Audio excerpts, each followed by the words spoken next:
It's the Farmer to Farmer podcast, episode 105. This is your host, Chris Blanchard. Mima Davis and Miranda Duschak farm at Urban Buds City-Grown Flowers, an acre of flowers in a working-class neighborhood in St. Louis, Missouri. Urban Buds is located on property that was an operating flower farm in the city for 3 generations, but had fallen into poor condition when Mima and Miranda purchased it in 2012. We talk about how Miranda and Mimo rehabilitated the property and made the journey from startup to turning a profit while they financed the farm with paychecks from their day jobs. We discuss the challenges of running a farm while working an outside job, as well as adding a child to the mix this past year. Plus, Mimo and Miranda talk about the challenges they've encountered on an urban farm and how they've overcome them. Miranda and Mimo share their strategies for season extension, which they consider key to their business model in order to maximize profits from a limited land base. Urban Buds uses a variety of techniques inside and outside of a variety of structures. We also get into the nuts and bolts to achieving a long vase life with their cut flowers. The Farmer to Farmer podcast is generously supported by BCS America. BCS two-wheel tractors are versatile, maneuverable in tight spaces, lightweight for less compaction, and easy to maintain and repair on the farm. Gear-driven and built to last for decades of dependable service. BCSAmerica.com. And by Vermont Compost Company, founded by organic crop-growing professionals committed to meeting the need for high-quality compost and compost-based living soil mixes for certified organic plant production. VermontCompost.com. And by Farm Commons. Strong, resilient, sustainable farm businesses are built on a strong legal foundation. Farm Commons provides practical legal resources to help farmers understand and respond to how the law affects them. Free guides and tutorials available online at farmcommons.org. Mima Davis and Miranda Duschak, welcome to the Farmer to Farmer podcast. Hey, Chris. Thank you so much for having us. We're so excited to be on the podcast. Thank you. Yeah, awesome. It's really great that you guys could join me today. So I'd like to start off because as I was researching you guys, wow. What a great story from so many different angles. But can you guys kind of give us the lay of the land there at Urban Buds City Grown Flowers in St. Louis, Missouri, kind of where you guys are located and kind of the history of the farm and whatever else you feel like is going to help people to kind of understand where the rest of the conversation is coming from? We're in the heart of St. Louis. We are in a very urban neighborhood. We sit on 0.6 of an acre. In production total, we have about an acre, but our main little compound farm is right in the city and in a very residential working class neighborhood. If anybody's familiar with St. Louis, we're about 2 blocks from Ted Drew's, which is a really famous custard shop in the city of St. Louis. On that property we have a glass greenhouse, which was part of the property, and the reason why we bought it, that dates back to the actual greenhouses dates back to the 50s, and the property actually dates back to, 1870, Miranda? Yes, we are in the Dutchtown neighborhood of St. Louis, as Mima said, a highly residential working-class neighborhood. We're 7 miles south of the Gateway Arch as the crow flies, easterly, closer to the river than not. And the Urban Buds property was always a farm. The farm itself dates from 1870. So what we're doing, being farmer florists, is so old it looks new. This property was owned by farmer florists. They grew flowers in the greenhouse and in the field space and had a design studio and sold to florists and restaurants and did weddings and events. And that property was held in the same family for 3 generations. And the neighborhood changed a lot and grew up around the farm property. And we purchased it 5 years ago, and it's been a labor of love to rehab the vandalized, condemned, and derelict buildings, including that glass greenhouse, and get the field space back into production. Wow, the place was actually condemned when you guys bought it? Yes, it was. It was condemned. Basically, Miranda got a phone call one day and said, "Hey, we've been trying to sell this greenhouse for years. It's right in the city of St. Louis." And she said, "Hey, Mima, let's go take a look at it." And we walked in and felt it was love at first sight. It was condemned. It had multiple problems, but over the 5 years we have rehabbed it. And I want you to really understand this is the city literally grew up around the property. So the property, we have bought the remainder of the farm, and this originally was a cut flower farm in 1870. So we're just restoring it back to what it was originally, its original intent. As we purchased the farm and realized we were going to be here, most of our days and most of our nights, we wanted to buy the house next door. So we were doing the rehab on the farm, and then we purchased the vandalized, uninhabited 900 square foot brick bungalow directly adjacent to the property to the south. So we rehabbed that as our house, and now the farm total with our house is 5 contiguous city lots, or as Mima said, 0.6 of an acre. I'm actually looking at Google Earth right now and looking at your farm. And I mean, it really is. I mean, you guys are right in the middle of a residential neighborhood. I mean, you guys got houses chock-a-block right next to you. It's actually really wonderful, Chris, because, like we said earlier, it's a working class neighborhood. We live in a neighborhood where people don't get to see agriculture, right in the heart of the city. Kids don't get exposure to how a plant grows or what's growing in the field, everyone from our garbage man when I'm out working or the neighbors, they're like, oh, it looks so beautiful. I mean, we're actually able to share with them a little bit of what agriculture really is. I think that's so great. And it's interesting that you guys are doing that with flowers instead of food. A lot of times when we think of urban farming, the first thing that comes to mind is lettuce and tomatoes, not ranunculus. Right. And it really gives us a vantage point. We just had a baby this past year, and I normally do deliveries. And, when you have a newborn, it's really hard to make the deliveries.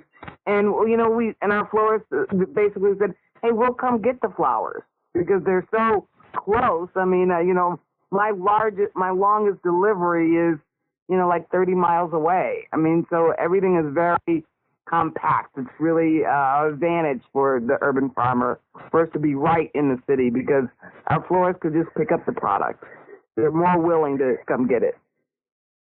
And our farmers market is 2.5 miles away from our farm, so that's great. We can wake up later than we would if we were out in the counties to get to farmers market on time. That's not a small thing when it comes to quality of life, not having to get up at the crack of dawn or before the crack of dawn. Yeah, we're still waking up pretty early, but my gosh, it isn't like getting up at 3 in the morning, So that's quite the advantage too. So you guys do the farmers markets, you do wholesale, and you also do weddings and events, right? Correct. Yes.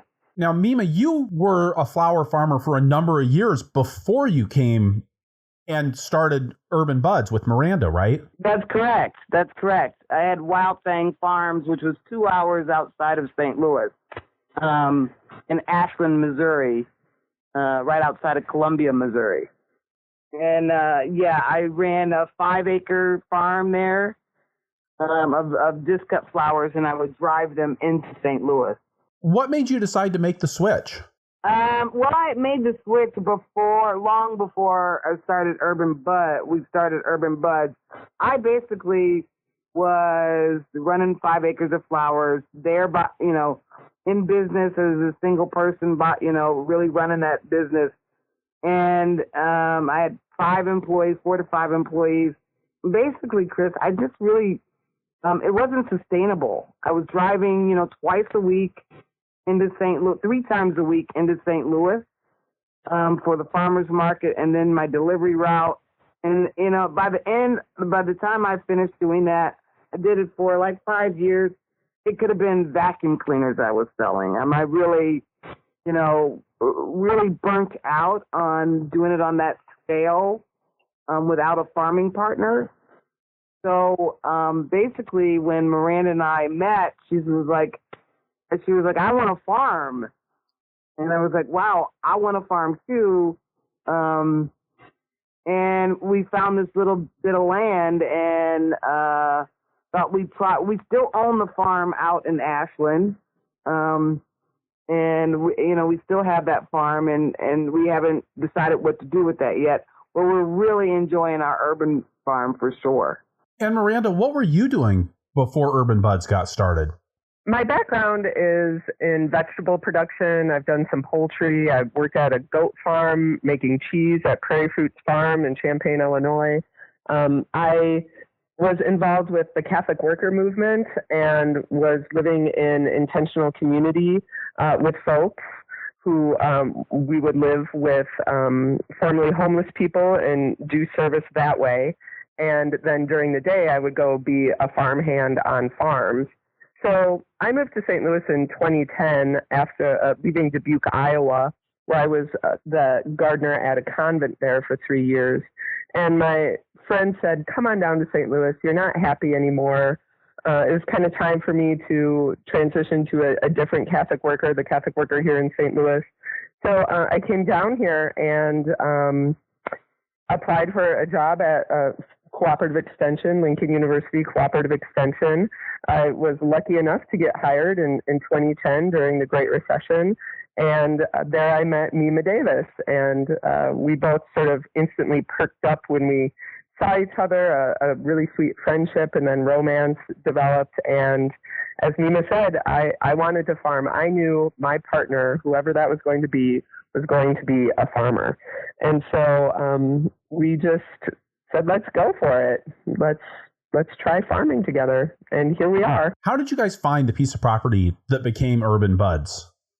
I got a call from the owner, one of the owner's staff persons. I got a call in my capacity as an extension educator. Like Nina said, this owner said, do you know of anyone who would be interested in starting an urban farm? In 2011, there was, I think, more energy around urban farming. And so it seemed like I would have contacts in that community. And I looked around the property with Mima, and we kind of set it out there to other people. Would anyone kind of be interested in this property? But people were pretty scared of this property. There was the original farmhouse was standing there that was coming down. The owners were getting fines on the falling down house. Again, the greenhouse and floral studio were a rehab. The field space, the large backyard, or what we call field space, was just full of Bermuda grass. So people were reluctant to take on this property, but Mima and I decided let's give it a try. And because our relationship was so new, we didn't want to stress it by going out to Wild Thing and being in the rural community, being away from our friends in the city, having to drive into St. Louis. We just said, you know what? If we're going to give our farming partnership and our romantic partnership a fair chance, we should try it on a smaller piece of property around our community and close to our market. So that kind of sealed the deal for us. So you get on this farm that's full of Bermuda grass, that's got a greenhouse that, I mean, I'm imagining this greenhouse has a lot of broken panes of glass. The farmhouse is falling down. What did you guys do? How did you turn this into a productive property? Well, when I first saw the property, I didn't even see the fallen down house. I saw the open space.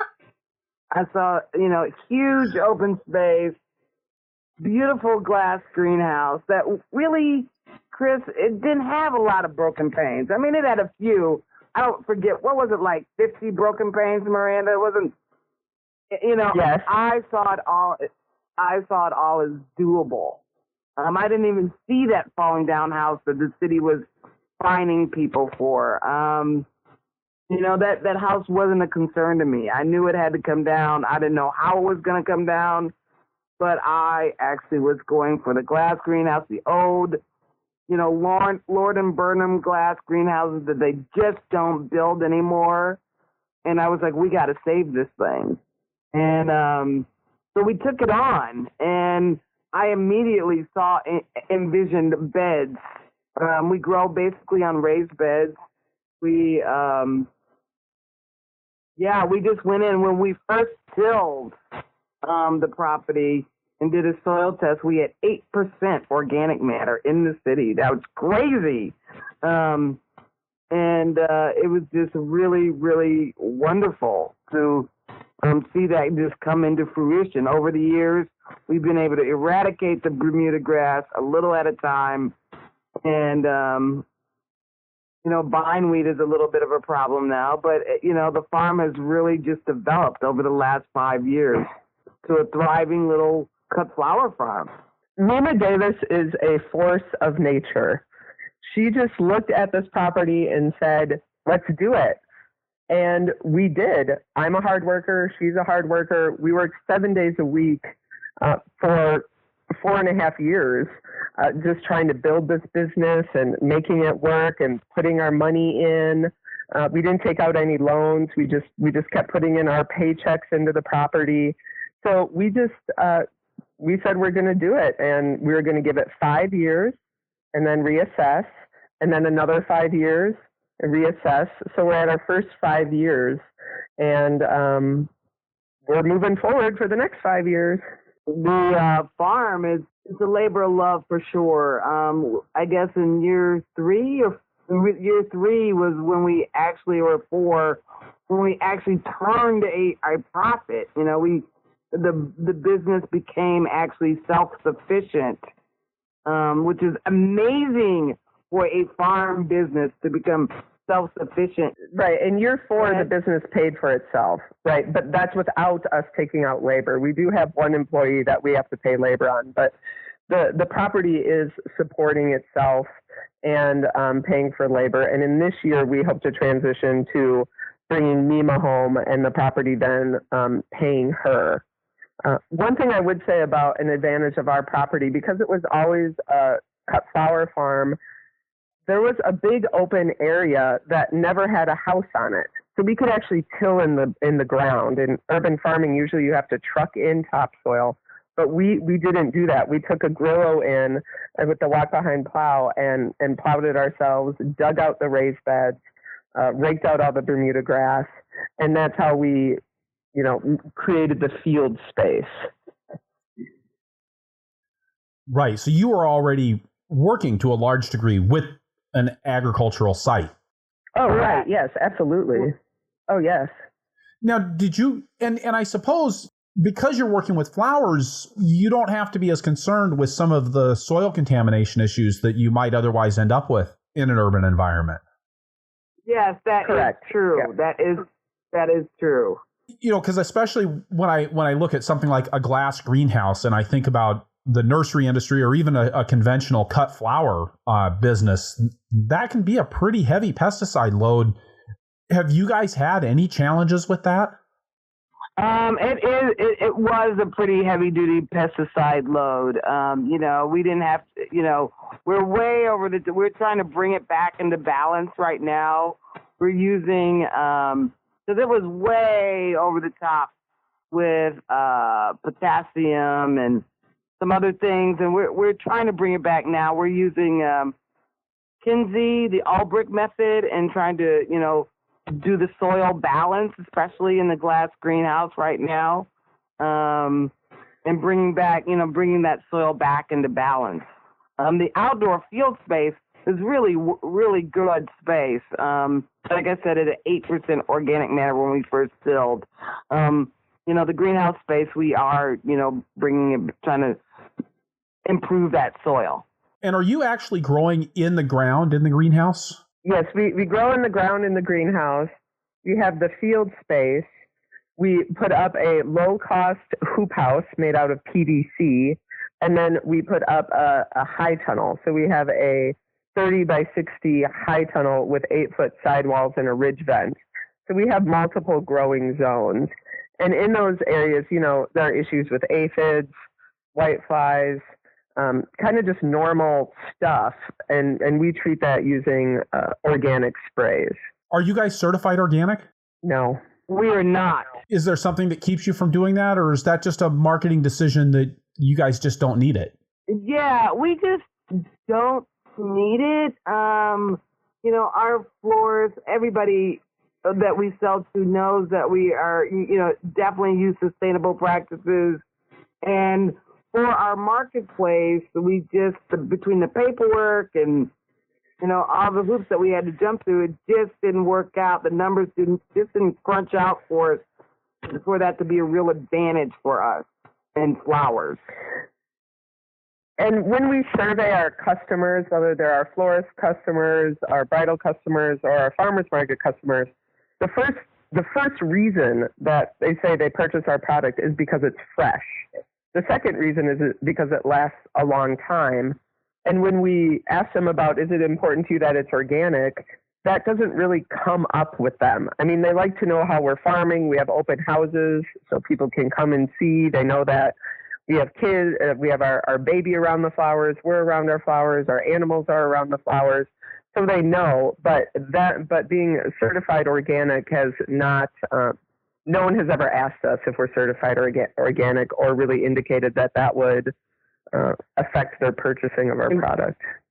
And so I guess I'd ask the question, why farm with just organic sprays? I mean, do you guys do anything that would keep you from being certified organic? Is there a motivation for following a certain set of practices?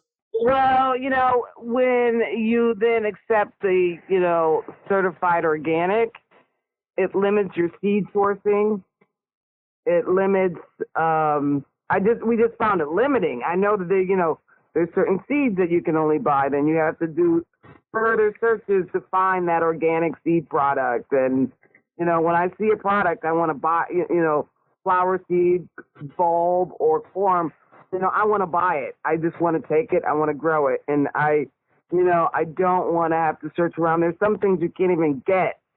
You can't even grow if you're certified organic in the flower world because you can't get that organic seed. Right, or even untreated seed. So, it actually would be limiting for us in some ways. We grow about 70 varieties of cut flowers. So, and that's a lot, in the course of our season. Our season starts, about February 1 and goes straight through Thanksgiving. And we have a really long season growing 70 different varieties of cut flowers. So when I'm doing my shopping for seed ordering, and I want to be able to not be limited, have as little limits on my shopping as possible. Especially given the industry that you're in, which doesn't have an emphasis on organic seeds. Right. So it sounds like you guys aren't on the farm. Well, it's always funny when you say you're not on the farm full time, but you guys have jobs that keep you from being on the farm 24/7. Can you talk about a little bit about how you guys make that work? Yes, Chris, it's really difficult, but it goes to our commitment to farming.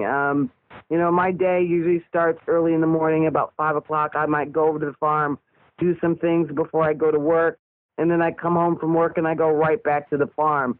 I might end my day about 11 p.m. That's just part of doing it. It's part of our long-term plan. We did not want to take out loans to start our farm, and we use our paychecks to invest in the farm. And in year 4, the farm actually became self-sufficient. So it was really important for us to keep our jobs, to be able to invest in the farm, because that is where we want to be. This year, and next month, I will be coming home to the farm full time, and that was part of our strategic plan to have that happen. But not to go into debt to farm was really just really important for us. I can't stress to you enough, the whole debt thing, and then all that pressure to pay off that debt. We did not want to have that type of pressure. So by keeping our jobs a little bit longer and making the farm work, and we needed to see if it will work too. Although I had another farm, years ago, we needed to see if this would work right here in the urban area. And that's why I think, what do you think, Miranda? Yeah, I think that we've seen the rewards of sacrifice. When we started this project, as Mima said, we were debt averse. And so we knew we were going to have to keep our jobs and farm until it came to a point when it seemed like the business would be sustainable and then profitable. So we both have this innate understanding of right work, or you could call it vocation. We wanted to do work that would be good for the world, good for us, good for the environment, and using organic farming practices to grow flowers in a semi-distressed neighborhood of St. Louis City seems to be a good use of our life's energy. So working full-time enabled us to build this business, and I'm grateful that we had and still have the opportunity to get income that way as we developed this business. So we work a lot. Our family members give us talking to about how much we work, but at the year 4.5 mark, we started taking Sundays off, and that was a big deal. So we're getting there slowly but surely, and when Mima comes home, we will have more time, I am sure. But we just kept our eyes on the prize and the long game. I think it's really important because it's not always possible for people to start off on a farm or even in any other business and quit their day job at the same time. You know, it does provide an important buffer, and it provides, I think, well, it's a buffer and it's also a risk mitigator because, you know, what if you guys had started and everything hadn't worked out? You know, if the flower market wasn't what you hoped it was. Right, exactly. And quite frankly, I don't know anybody who starts a business, a brand new business, and doesn't have another income, no matter farming, whatever it is. You know, Google, I mean, you know, hey, he had a side job when he started that. I mean, everybody has a job when you start a new business, because you don't know what's going to happen with a new business, and you still have to eat, and you still have to support your family. And, you know, that's just a stress reliever to have that extra income. That real extra income. And for me, I would say that I had tried, I tried getting my farm, right? I knew when I was 19, I wanted to be a farmer. We bought this farm when I was 30. And I tried by joining intentional communities, right? Or working with a group of friends. Okay, we're going to buy a farm together, and personalities would happen, or life would happen, or something would fall out, or it didn't work out. And in some ways, it was really freeing to say, with Urban Buds, we need cash, right? We don't need to try to make this grand community experiment work. Mima and I need to work, and we need cash. And that was freeing in a way for me, instead of trying to get a community to work together to create this project. Usually those communities were underfunded, and there was, you know, stressors that way. So in some ways, just having to worry about the money, this dream will happen if we have money and we have dedication, was freeing for me. So when Mima comes back to the farm, I'm looking at this overhead picture of your farm on Google Maps, and you're not going to make up her income by expanding. How is that going to change? Where are you going to pull that extra net from? Well, we actually, what you're looking at Google Maps, that's our main farm. We have another lot that we're in the process of buying, and we have 2 other lots that very large lots that we also work out of. We'll be upping our wedding business for sure. That's already begun happening. We have more weddings scheduled this year than we ever have had. I don't know the number, but they're rolling in. And that wedding business is really going to be a focal point, because in cut flowers, you know, weddings is really the bread and butter, not the wholesale, not the farmer's market, but the wedding flowers are really the bread and butter of the farm. Last year, you guys introduced a new wrinkle into this whole farming and working off the farm and being a couple, you guys added another member of the family. Yeah, our precious little August, absolutely.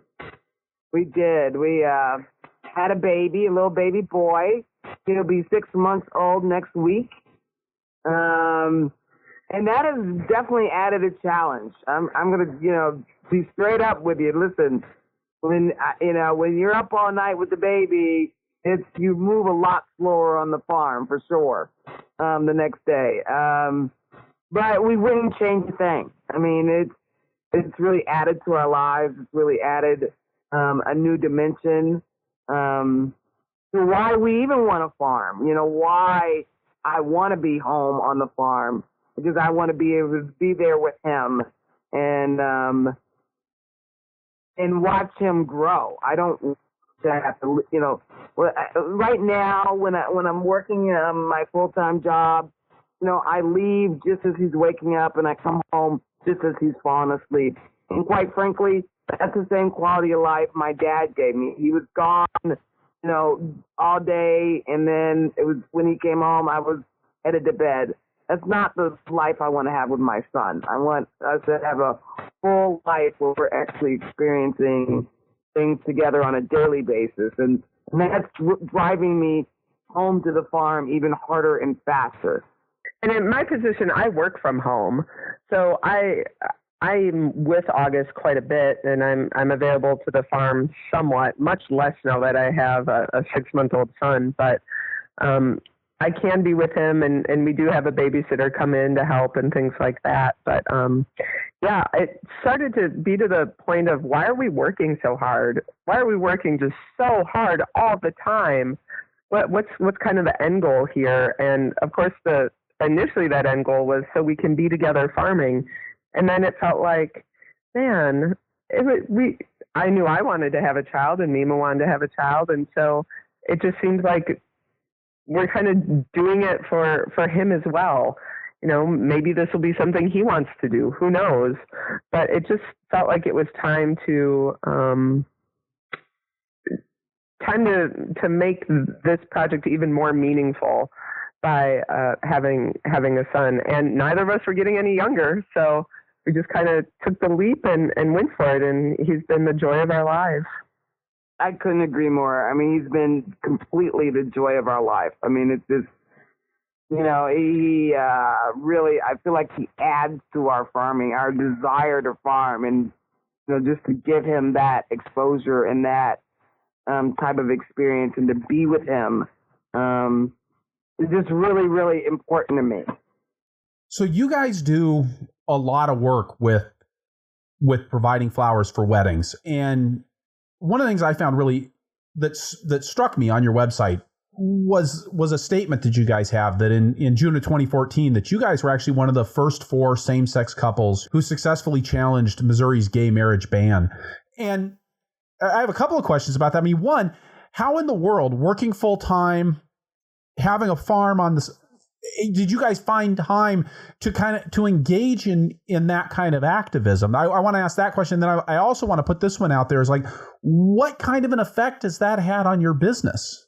Because it's not an easy thing to do, to know where to draw that line between, the political activist side of things and the need to make money and to have people that represent diverse political views and diverse religious views who are still wanting to engage with your business. The way that worked was pretty interesting. The Mayor Francis Slay, so the city has been really supportive of us and our project. We're close with our 25th Ward Alderman, Shane Cohn. In St. Louis, we have alders, like city council people. And he was really supportive of us buying this property and rehabbing it. And he became a personal friend. And he knew that the mayor and the recorder of deeds were going to commit this act of civil disobedience by issuing marriage licenses to same-sex couples. And they were looking at same-sex couples who would be good candidates, who would accept the publicity, who were in committed relationships. So our alderman approached us and he said, hey, this thing is going to happen. It's going to happen really soon. You can't tell anyone. We need a decision in 8 hours. So Mima and I just sat down and looked at our lives and thought what was important for us. And at this point, we had already had our spiritual ceremony. So we were married on September 2nd, 2012. So we knew we were going to stay together. And I knew, and Mima knew, that we wanted to have a child, but we wanted Mima to be protected, to have rights with that child.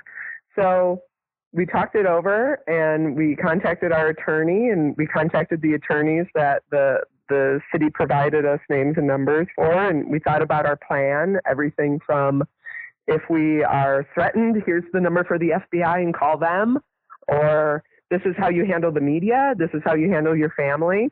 And we just said, this is too important not to do. Yeah, Chris, we didn't have to do a lot because the city provided us a lot of support. The city provided us all the attorneys. The city provided us everything we needed. We just needed to walk through the door, which is not a small decision. That's a huge decision. But, we had a huge team of support, people talking to us about, hey, listen, you might want to take down your Facebook page for a while. You might want to do this, and then what happens if people camp on your front door? I mean, there were all kinds of meetings like that, but none of that happened. The complete opposite. But, we had a lot of support, just amazing outpouring of support from our customers, from our farmers market customers, from our floral people, from our florists. We just had all kinds of outpouring of support. And now, now that we did that, here we are years later with a new administration, and, we're out. We have tons of friends, other people in the floral industry, other flower farmers who were like losing Facebook people because of what they're posting about the Women's March, or they're losing, Instagram followers. Well, we've only lost 6, because of our postings regarding the Women's March and the new administration. We've only lost 6 because we were already out there. It provided us an opportunity to be really authentic in our business. The political is personal, and we just happen to be farmers too. So if we figure out ways of blending it in. Our wedding business, we're in it. We have a particular type of wedding client that we look for. One, we don't, our wedding people don't choose us; we choose them. We're very, very particular about the weddings that we take on. And most of the people who are coming to us about weddings know our work already because they see us at farmers markets, they've bought bouquets for us, or they just kind of know what we do. So we don't just take anybody who walks through the door as a wedding client. We're very discriminate. We actually discriminate, not discriminate, but we really are, what's the word I'm looking for? Discerning. Conscious. Discerning and conscious on who we take on as a wedding client. So what do you look for in a wedding client? One, I look for someone who, has actually done their research and understand that we are, have studied our webpage or we've already bought flowers from us at farmers market or through a florist, and they understand that we're a seasonal, local, uber local, seasonal flower farm. So if you want peonies in July, we're not the farm for you. We're not the wedding people for you. If you want roses ever, we're not the wedding people for you. We look for people who want, people who are conscious about sustainability, who are looking for local, sustainable, non-toxic flowers, and who look to support the local economy. That's a really growing population. People are really becoming conscious of not only where their food comes from, but where their flowers come from also. So, that's kind of a little niche market.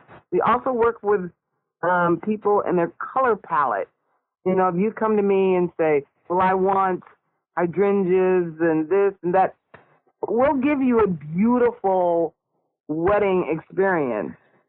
But we're going to work within your color palette opposed to, specific flowers. Does that make sense? I think in a lot of ways, businesses all over the place have to do a good job of choosing their customers. And I know this is something we talk about a lot in the CSA movement is, you've got to choose people who are going to fit with your business. It doesn't do any good to provide boxes of vegetables to people who don't cook at home. Exactly. I mean, yeah, we really do look for people who kind of fit with our ethic of the farm, And, whenever we go outside of that, it just doesn't work well. And, we stress out, they stress out. And why do that? I mean, it just makes real sense for social conscious people is usually who find us. People who are really conscious on their food choices. Right. We also, in addition to, we don't ship in flowers, like Mima said. We won't offer peonies in July. We also avoid as much as possible using flower foam. So it kind of, we try to educate our customers about the toxicity of flower foam, how it's bad for the earth and it's bad for designers. So we need to make sure that the people we're working with are okay with more of a vase arrangement as opposed to like a low, roundy-moundy flower stuck in floral foam.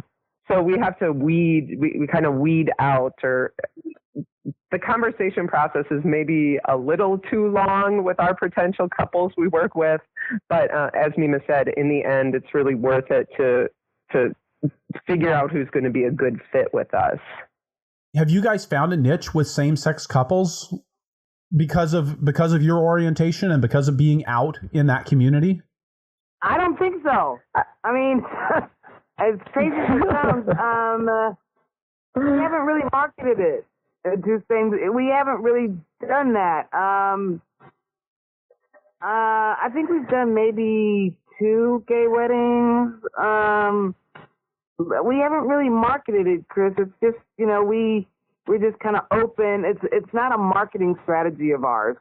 That's the political is personal, but that is personal, and we just kind of don't take it over into the farming world. I don't know why we haven't marketed it, but we don't.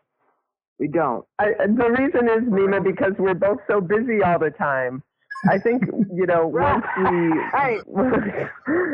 once Mima comes home and can dedicate her time to the farm, I think we could try to reach out to those communities more. And, people find us for sure.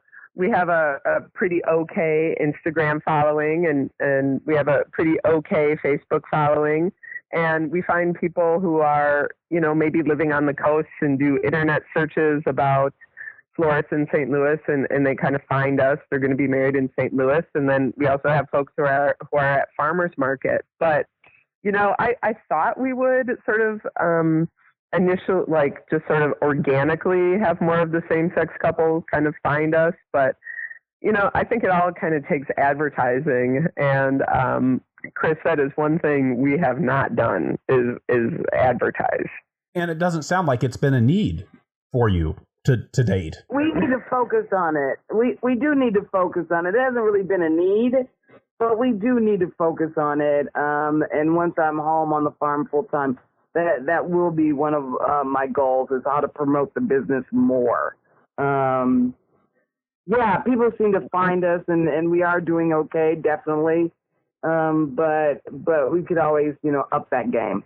When you look at the difference between how much you make selling flowers wholesale to florists and how much we would make doing weddings, doing the value added, it's pretty substantial difference, right? In the quantity of flowers that you use, in the amount people are willing to pay for design. So that is something we need to focus on, and we need to start advertising.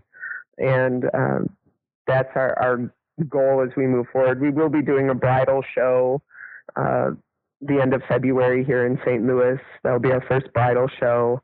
So we have to get that out there more as we look to the farm to pay Mima an income, not just reinvest back into the farm. Now it's time to extract money out.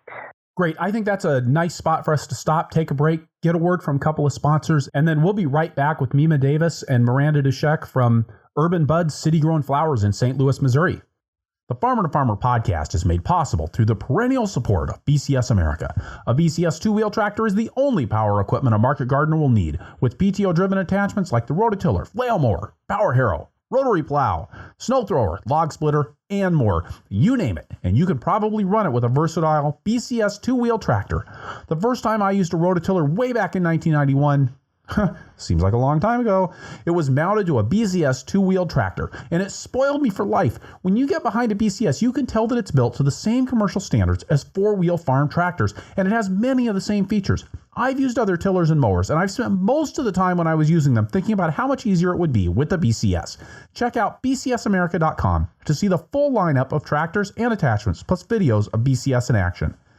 And by Farm Commons. I had a great attorney while I was farming, but in a town surrounded by a sea of corn and soybeans, he often didn't understand the ins and outs of what we were up to on a legal front, whether it was dealing with intern housing, in-kind wages, land leases for my market farm, or putting my CSA on a strong legal footing. Farm Commons gets it. And what's more, Farm Commons turns that understanding into practical, accessible, and easy to understand resources that put the law into plain language without oversimplifying things. And did I say they were free? Because even my great attorney didn't do that. With an ever-growing selection of free guides, model documents, and video tutorials, Farm Commons understands that a strong, resilient farm business is built on a solid legal foundation. Visit the Farm Commons website or watch for their interactive workshops held around the country. farmcommons.org. And we're back with Mima Davis and Miranda Duschak from Urban Buds in St. Louis, Missouri. So just from looking at your website, following your Instagram feed, it's clear that you guys are doing a whole lot of work with season extension. Can you tell me about what that looks like on your small-scale flower farm? Yeah, Chris, that's the most exciting part of our business for me. So when you really think about the floral industry in general, you start to think about, well, when are the floral holidays? You know when they are, Chris? What's the first floral holiday you could think of? Well, the first floral holiday I can think of is Valentine's Day, because that's coming up. Right, and that is when? February. Right?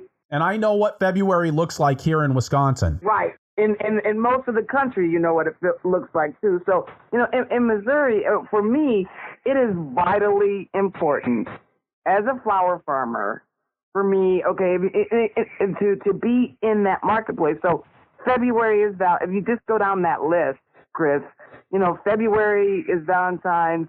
Then you start running into St. Patty's Day, Mother's Day, Father's Day, graduations, proms, and then June is the wedding. May, June are wedding months, right? Right. Did you agree with that? Yeah. Right. So when you have the flower farmer who then, if you're not in season extension, your first product is coming out of the field in what? End of June, beginning of July? If you're just field growing. So you have missed half of the marketplace. Especially if you're doing wholesaling like we are. Our florists and our farmers market customers, first day of market or first time we do a delivery, man, they just are craving the locally grown, fresh cut flowers. So it's really important for us to be in that marketplace, the start of the flower season, which for us is Valentine's Day. And then, around June and July, people take vacations. So our florists literally, our florist sales drop, our market revenue drop, our farmers market revenue drop because people leave. And then it picks up again in September, October, when school starts back up, and then there's fall weddings, and then you go right into Thanksgiving and then into Christmas. So it's really important for us to be in the marketplace during those holiday times. So what does season extension look like at Urban Buds? How are you guys accomplishing that? Because I know what we do with vegetables, and I know that vegetables are plants and flowers are plants. But tell me how you guys are actually going about that. Yeah, so we really, a lot of our production for season extension this year especially is going to start in June. We start sowing our fall crops that we're going to put out into the greenhouse in June and July. We sow those seeds or order those bulbs or order those corms depending on what we're doing. And we get it going. It starts for us really in June. They have, flowers blooming in February, March, and early April. It really starts early. Our corms are planted a little bit later. We successively sow a bunch of our corms. We grow freesia, ranunculus, anemones, stock, and these are all types of flowers over the winter. I really strongly believe in growing. It's my favorite thing to do, growing on the other, I call it growing on the other side of the calendar. You have less insect pressure on the flowers.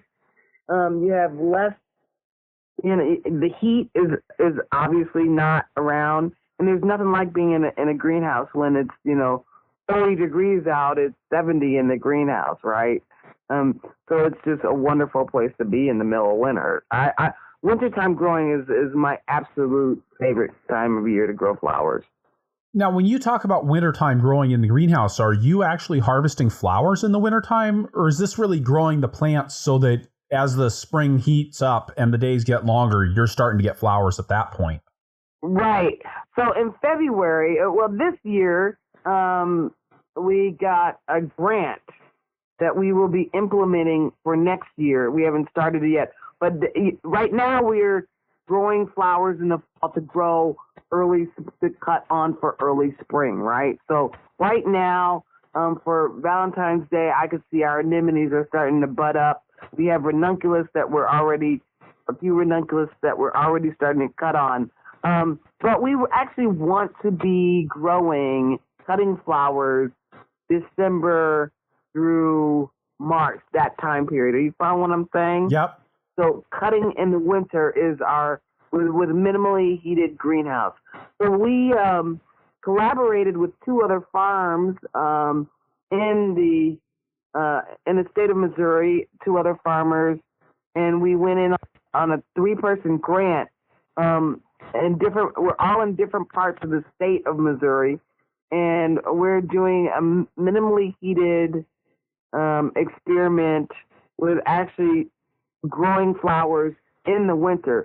That means cutting flowers, after Thanksgiving and, through the beginning of the new year, in that time frame, which we've never been able to accomplish before.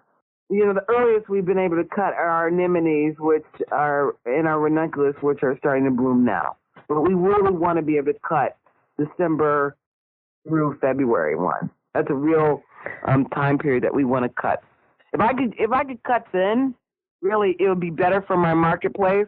In the summer, I could take off, when it's the hottest period of the season. I would love to have these, the winter months be our high dollar months, and then we could take off like August, go on a little vacation in August and not worry about the bugs, the, other flower competitors, you just don't have any of those worries, any of those concerns growing in the winter.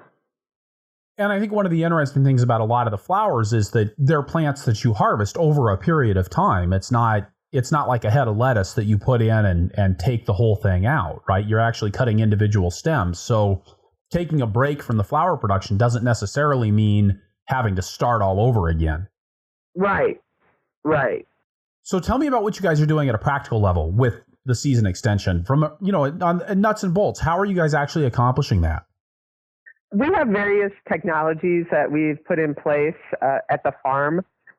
Just to kind of give you a run through, we have a heated germination chamber, which has really helped with germinating seeds in the winter. It was so cold that we were having lower germination. So we have a a heated germination chamber that has a water pan with a heating element in it, and then it heats up, and that insulated box stays around 70 degrees Fahrenheit, and that helps just get those seedlings up. From the germination chamber, the flats are taken out to banks of light that have heat mats under the lights. If the seeds need more heat to keep them, the seedlings need more heat for them to continue growing. They're on heat mats under low fluorescent lights.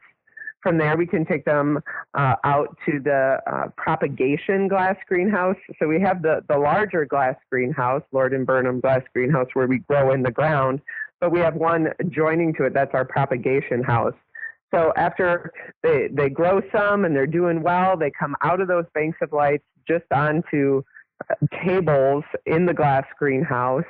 And then they're moved to be planted out either in the larger glass greenhouse or the high tunnel or the hoop house or the field, depending on the type of year. But we heat the glass greenhouse, and we heat those spaces to 45 degrees. We're in the city, we're on natural gas. We have Modine heaters and a furnace that heats our propagation glass greenhouse and the larger glass greenhouse. But it still gets cold, right? So we also put on remade blankets, a heavier gauge remade blanket that we put on at night and take off during the day. We do that also in the high tunnel. Our high tunnel has double poly with blowers blowing air in between the two layers of plastic on the roof of the greenhouse, on the top, on the arc of the greenhouse. And then we have the plants growing, but we also put hoops and remay that we take on and off each day. And some, like the poppies, they even have another layer of plastic, then a layer of remay. So depending on the temperature, if it gets over 30 degrees in the high tunnel, we'll take off the remay and then put it back on at night. But those are ways in which we keep the plants going as long as possible. Okay, so just having been on your Instagram feed for some time now, you have some pictures of the remay inside of your high tunnel houses, and it looks like you're doing something really interesting with the hoops, where you've got a double hoop there and the remay sandwiched between it. Yeah, it's like it makes like a curtain then, or like, so when you lift up the remay, it just can stay up. It helps really control the remay, so the remay's not blowing all over the greenhouse, or you just have much more control. It's like a curtain that has a guide. The bows serve as kind of a guide for the remay. That's brilliant. So it's just kind of trapped in there. And I imagine that also just makes it easier to put it on and take it off again if you're doing that multiple times a day. Yeah, it's like a curtain. Yeah, so it's not a big deal. Exactly. It's like, closing a shutter or something. Yes.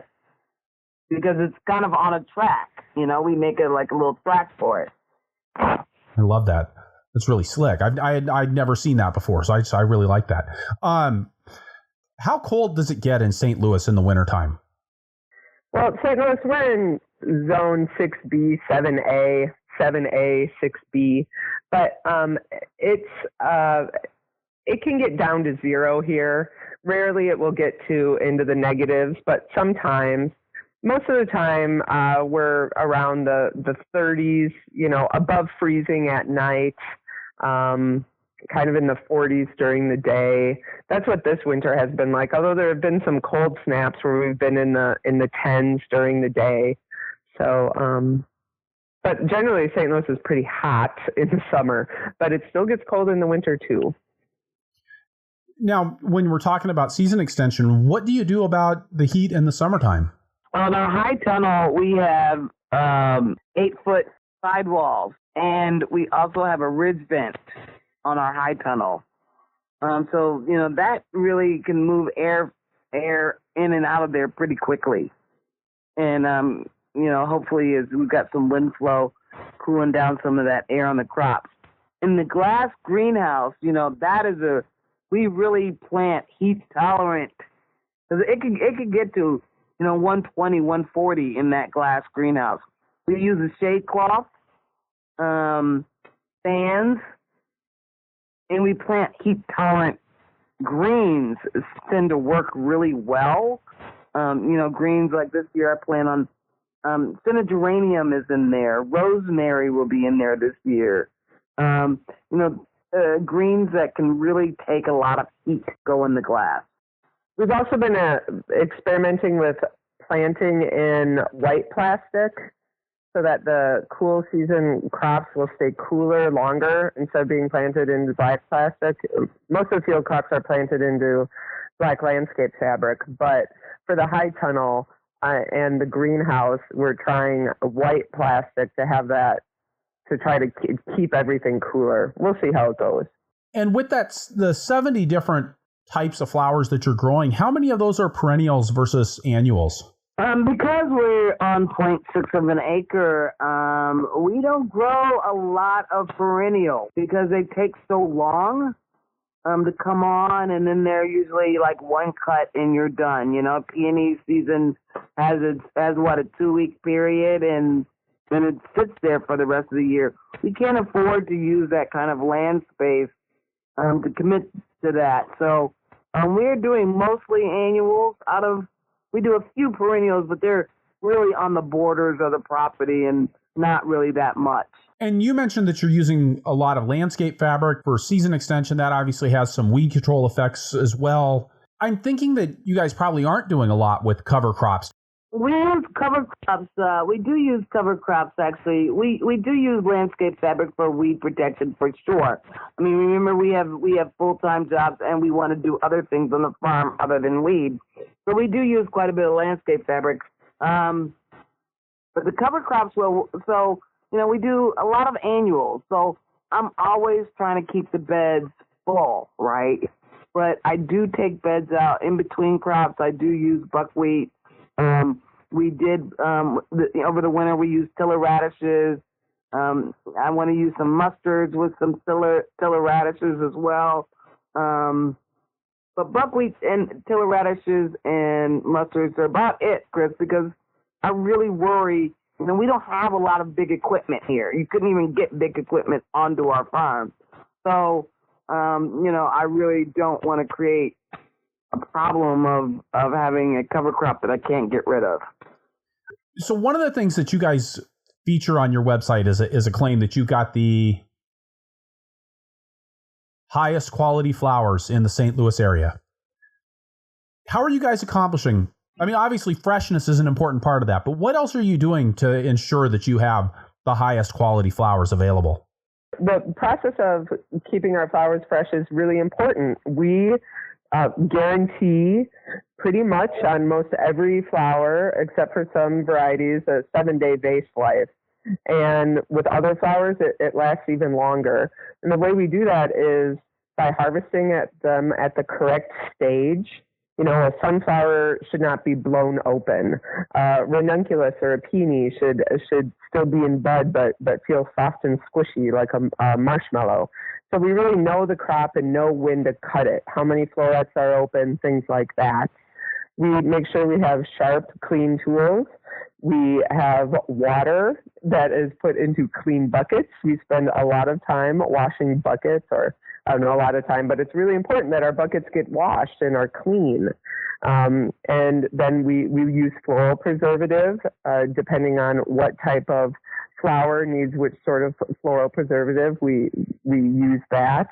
And then we have the cooler, where we don't keep anything except flowers in our cooler. So we don't have a lot of ethylene damage. And then we just move our flowers on quickly out the door, whether to the florist or the farmer's market customers. Most of the flowers at farmer's market are cut the day before or maybe 2 days before they hit the market.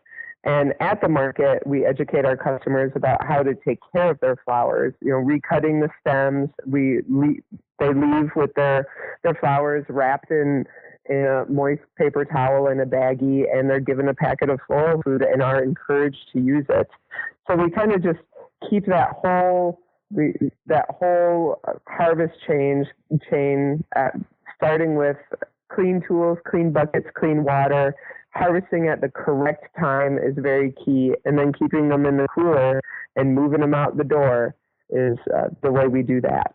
I always ask flower farmers this question, and I still haven't gotten a great answer for it, but we'll see if maybe you guys have a great solution for washing buckets. Because I know on my farm, that was one of the jobs that, washing the harvest totes, washing the harvest buckets was something that always took longer than I wish it did, and never felt like I got as good a results as I wanted to get. But for you guys, that's a really critical step. Yeah, it is a very critical step.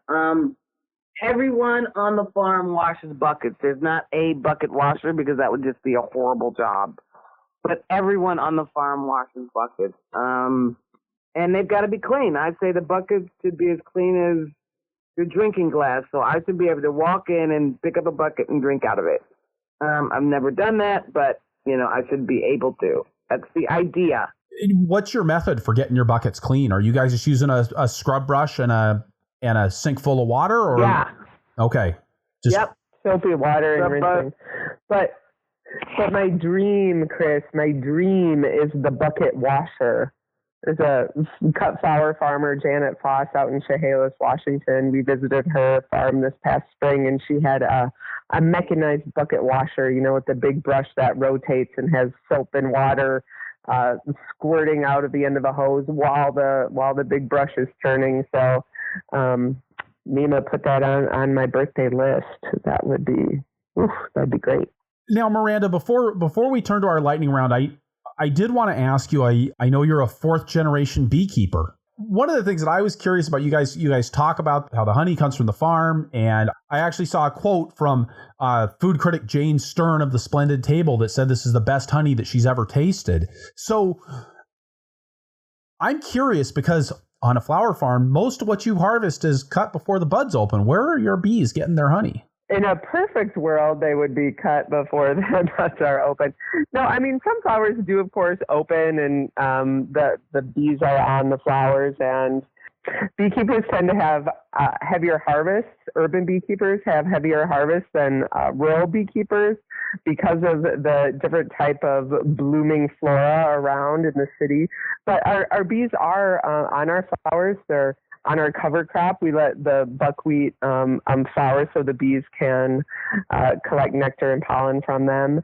And then they're just getting it from the trees. I don't know, but it's a delicious, unique floral blend that we're quite proud of. So, and that quote from Jane Stern really made my heart sing. That was quite the honor. That is pretty darn cool. So, Mima, it's my understanding that you're very involved with the Association of Specialty Cut Flower Growers.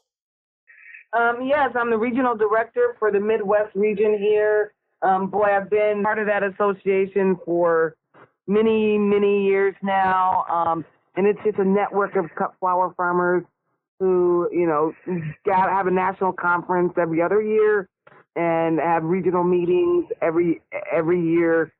And they get together and just share ideas and talk about how to develop their cut flower farms. And yeah, if people want more information, it's the Association of Specialty Cut Flower Growers.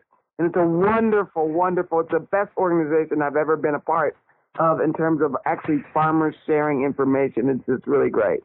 Well, and I know that anytime I talk to a cut flower grower, they insist on talking about the American Specialty Cut Flower Growers Association, just because it is such a great organization and has been around for a long time, and I think it's been very important in the industry. So thanks for bringing that up, and thanks for being involved with that. Yeah, thank you. All right, with that, we're going to turn to our lightning round here at the end of the show. But first, we're going to get a quick word from a sponsor, and then we'll be right back. Perennial support for the Farmer to Farmer podcast is provided by Vermont Compost Company, helping plants make sugar from sunshine since 1992. In the wild, where our crop plants' ancestors evolved their microbial partnerships, plants are provided with nutrients from the soil through the work of partner microbes in their employ. Wide-ranging roots reach an abundant supply of nutrients and microbes, even in less than ideal conditions. And now that you've gone and stuck that seed in a little tiny container, it has to get everything it needs right there in a few cubic centimeters of soil. By providing compost-based potting soils built on ingredients selected to create an environment that supports the growth of plants, chock full of microbial partners and humus-bound nutrients, Vermont Compost ensures that your plants have what they need. consistently and over time. Makers of living media for organic growers since 1992. VermontCompost.com.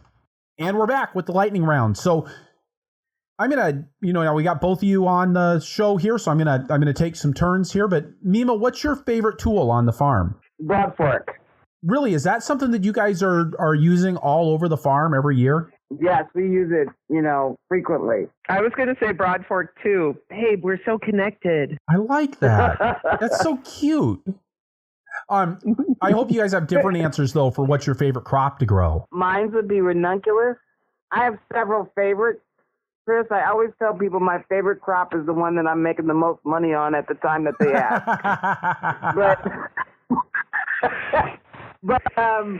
But I'd really have to say, somewhere between ranunculus and freesia. What is it about the ranunculus? And maybe for those of us that aren't in the cut flower business, you could give us an idea of what a ranunculus is and how it grows. Ranunculus is just an amazing, beautiful flower. It doesn't have a scent. It doesn't have a fragrance. It's called the poor man's rose, in that it opens up and actually it's multi-layered, so it looks like a rose, only it's round. Comes in multitude of colors.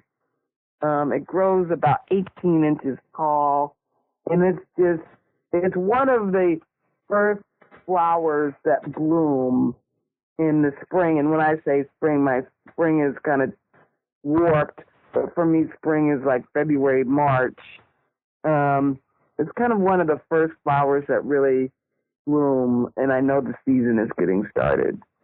The last flower that blooms in the season for us is Salvia leucantha, which is a tall, kind of purple, bushy flower, and it always makes me depressed because I think the season is ended.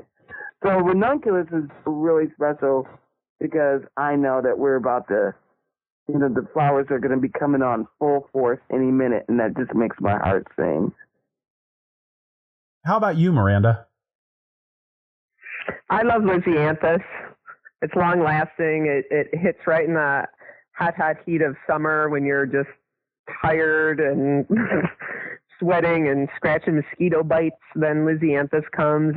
It's beautiful. It's long lasting, and it always cheers me when we hit July, which is, I think, our hardest time on the farm. What's the weirdest thing that's happened on your farm? So the weirdest thing that happened on the farm was that we had a car chase run onto some of our beds. Like there, police were chasing. You were in the inner city, right? So the police were chasing a car, and they drove through some of our farm beds. Wow. In the alley. Yeah, that was pretty crazy. In the alley. Yeah, that was yeah. Scary too. Because one of us could have been out there working. He would have gotten hit. But that was the weirdest thing I've ever seen happen on our farm, is that they drove through our beds. That only happened that one time. That's good. I'm glad that only happened the one time. I moved all these pavers to protect the beds now. If cars drive on them, they get it takes out their undercarriage.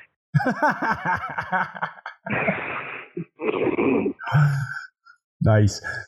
Miranda, what was the last purely recreational activity you guys did? Together? Yeah. Probably the Women's March. And I'll ask each of you this question, but Mima, if you could go back in time and tell your beginning farmer self one thing, what would it be? Would be to start small. I mean, to do exactly what I'm doing now would be to start small, keep my day job, make a plan. I mean, those are more than one thing. Make a plan, I guess. And Miranda, how about you? Oh, I would tell myself, dreams come true. You're going to have your farm. You're going to buy your farm by the time you're 30 even. So stick with it, kiddo. You can do it. I love it.